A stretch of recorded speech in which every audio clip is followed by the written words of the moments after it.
David, somos a turma de segundo bachillerato y gostaríamos de agradecer a súa visita a nosa escola e a posibilidade de o podermos entrevistar.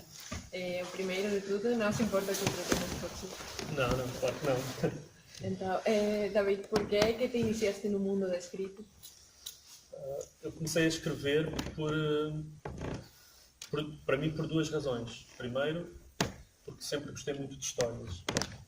Sempre gostei de ouvir histórias e a certa altura gostei de inventar histórias.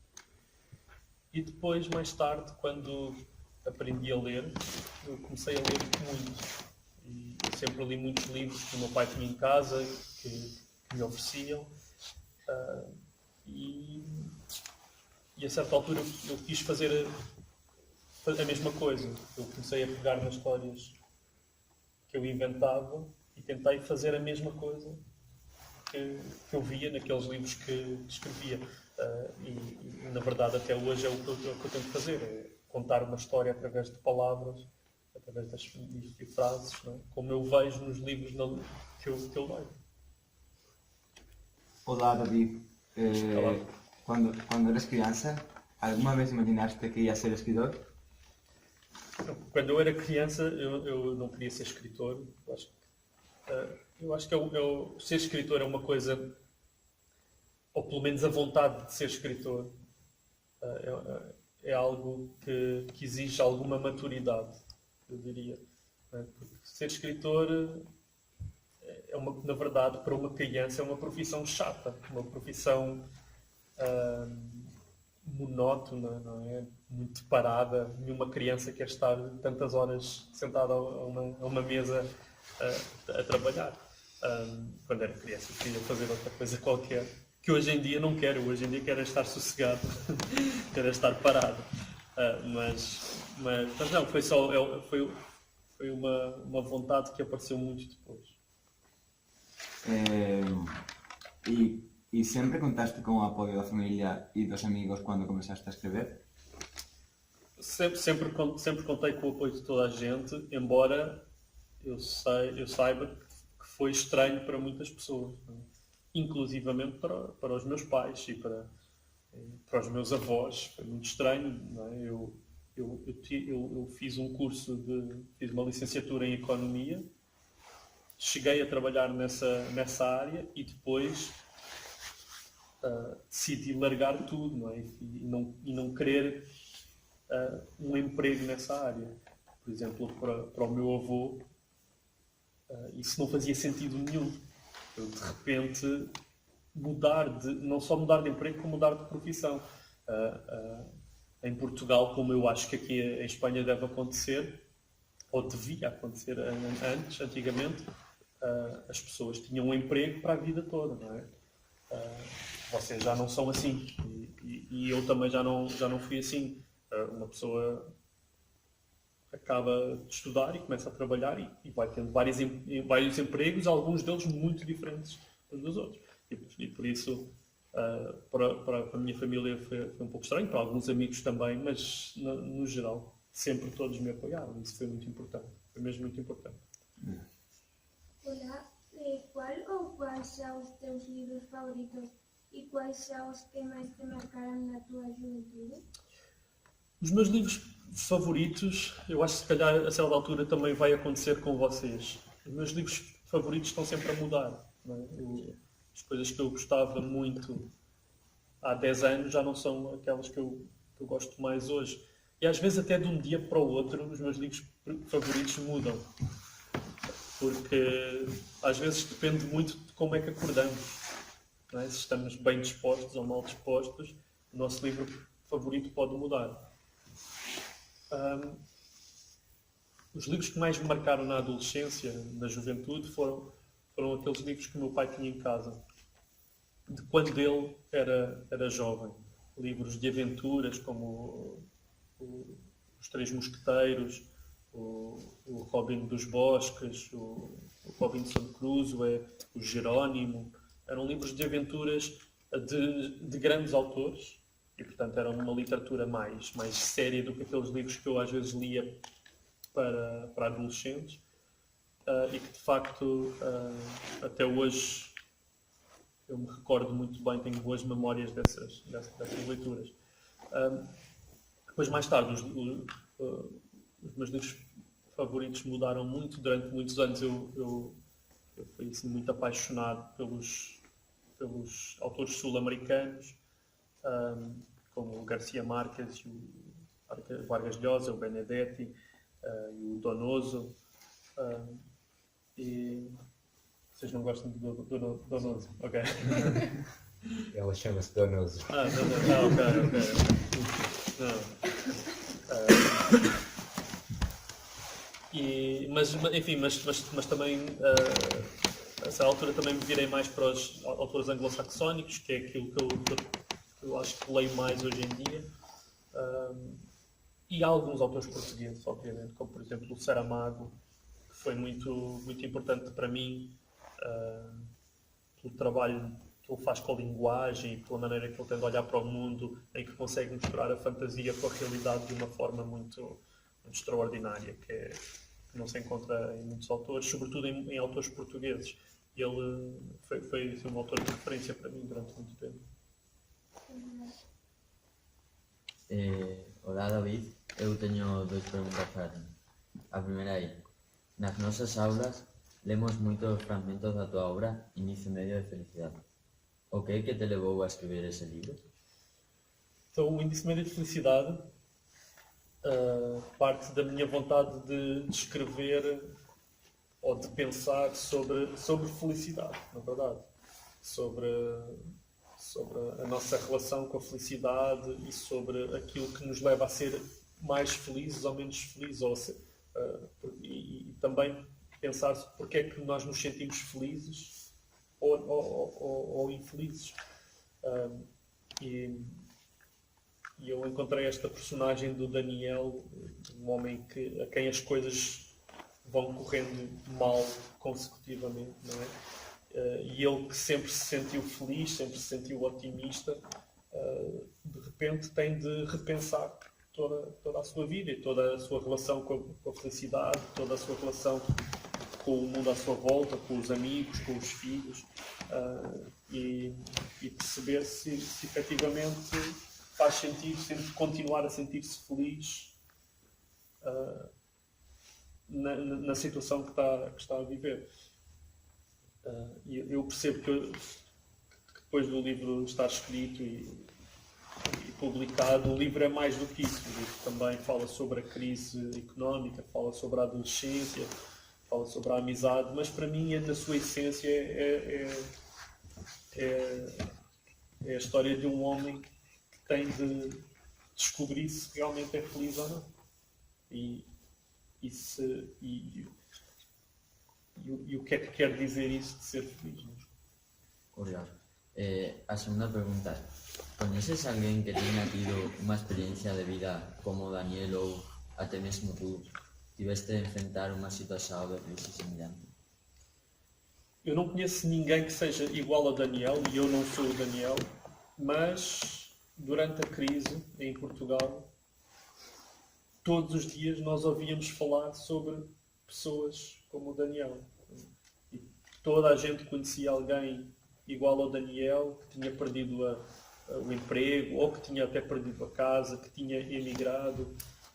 E então, na verdade, o Daniel é a soma de todas essas histórias que eu fui ouvindo durante os anos da crise e que eu, de alguma forma, guardei na cabeça porque me pareciam tão extraordinárias, tão absurdas, não é? tão ridículas, coisas destas acontecerem na nossa sociedade europeia, não é? Mais ou menos desenvolvida, que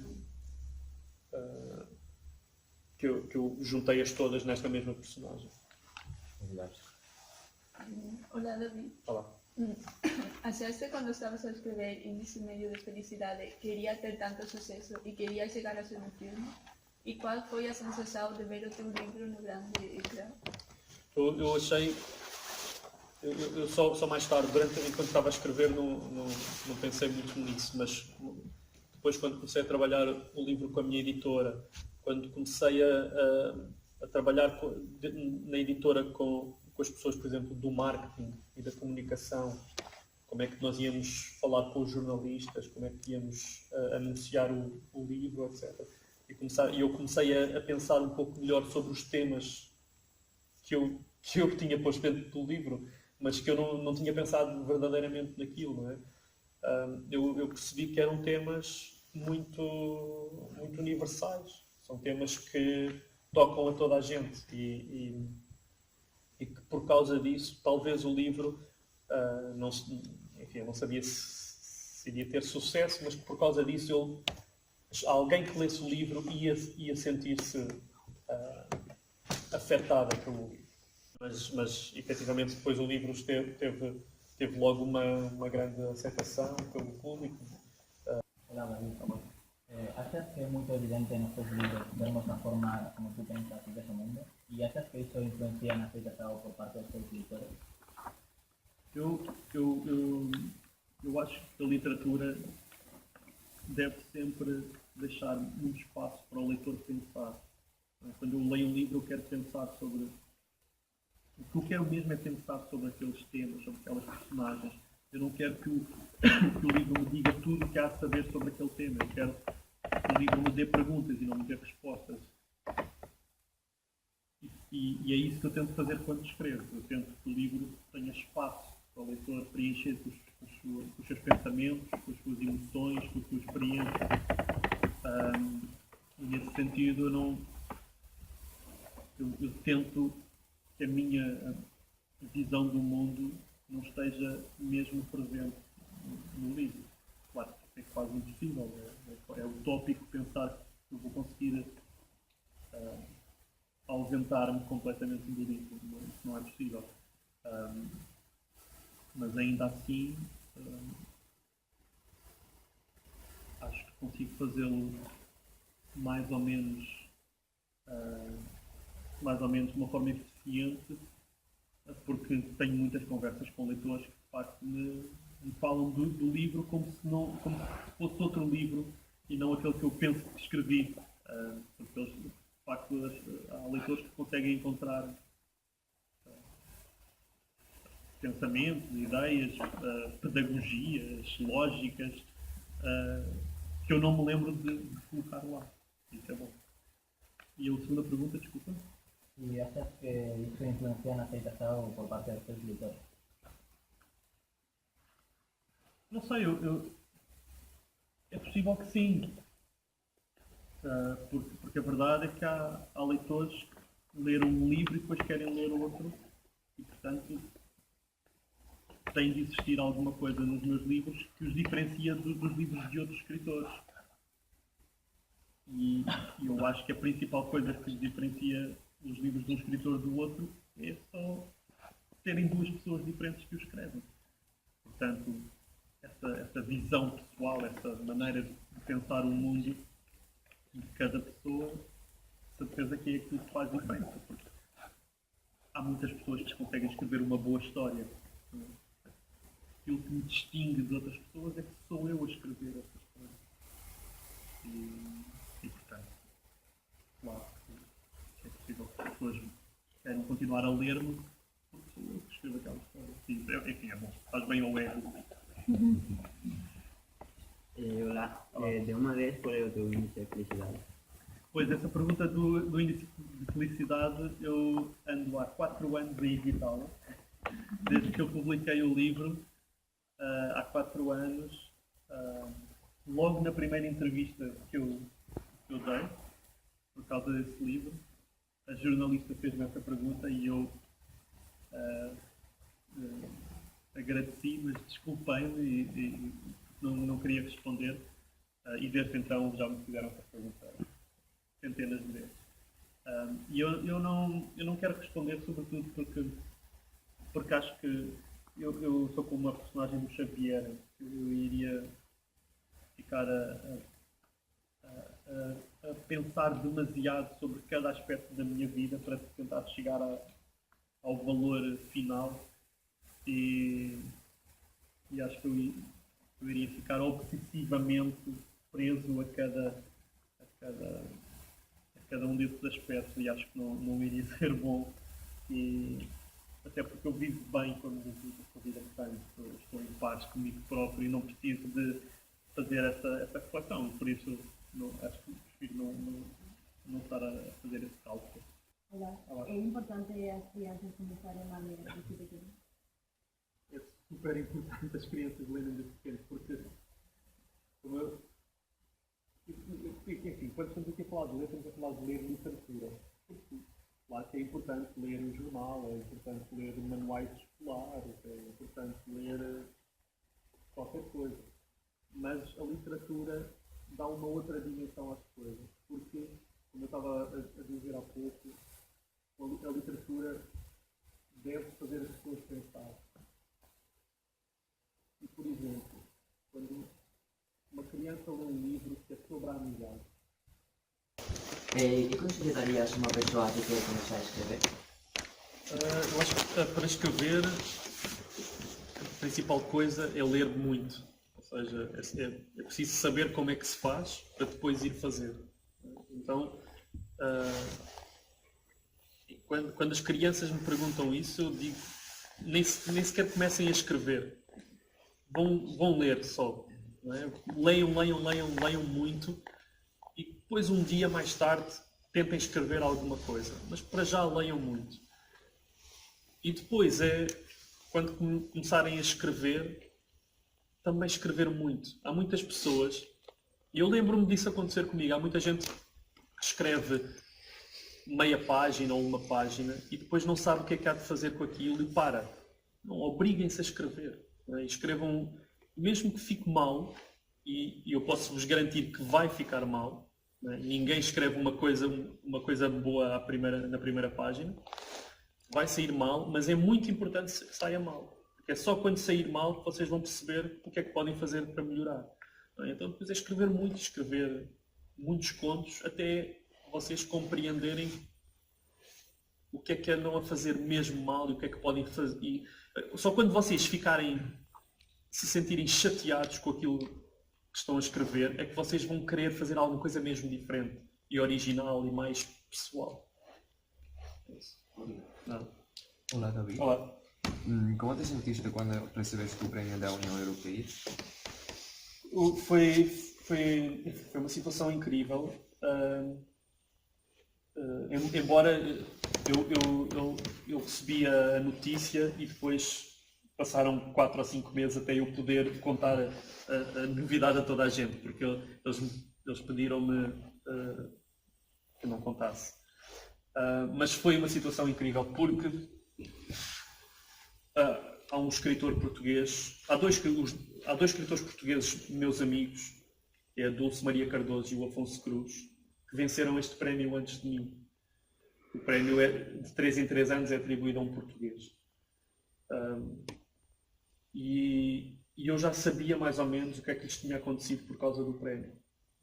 E no dia em que eu anunciei, que foi anunciado que eu ia receber o prémio, o Afonso Cruz, esse escritor, escreveu-me uma mensagem a dizer: a tua vida vai mudar. Então, isto é tudo. Obrigada pela sua visita e esperemos que...